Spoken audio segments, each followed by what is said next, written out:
आता हायड्रोस्फिअर या शब्दाचा अर्थ समजून घेऊया. सर्वप्रथम मराठी अर्थ. जलमंडळ. हायड्रोस्फिअर हा शब्द नाऊन म्हणून वापरला जातो. मराठीत समजून घ्या.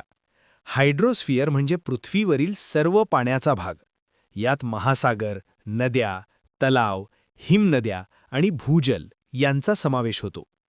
पृथ्वीवरील जीवन टिकून राहण्यासाठी जलमंडल खूप महत्त्वाचे आहे.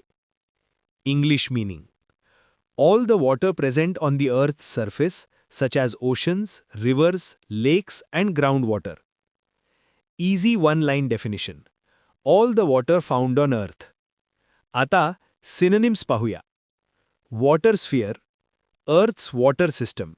हे शब्द पृथ्वीवरील पाण्याच्या संपूर्ण प्रणालीसाठी वापरले जातात.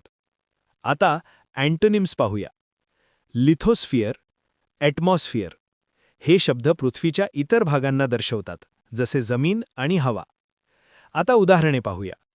पहिले वाक्य. The hydrosphere includes oceans, rivers and lakes. जलमंडलात महासागर, नद्या आणि तलाव यांचा समावेश होतो.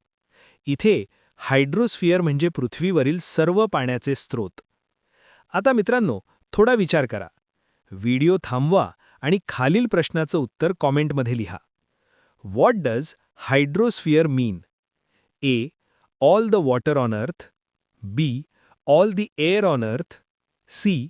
All the land on Earth. D. All the forests on Earth. तुम्हाला इंग्रजी मोफत आणि सोप्या पद्धतीने सुधारायचे आहे का? नियम अकॅडमीचा बेसिक इंग्लिश व्होकॅब्युलरी आणि ग्रामर कोर्स पूर्णपणे मोफत जॉईन करा.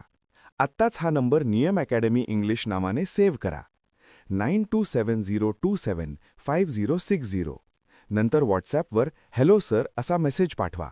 दररोज व्हिडिओ प्लस MCQ सराव मिळवा. नंबर सेव्ह केल्यावरच लिंक उघडतील.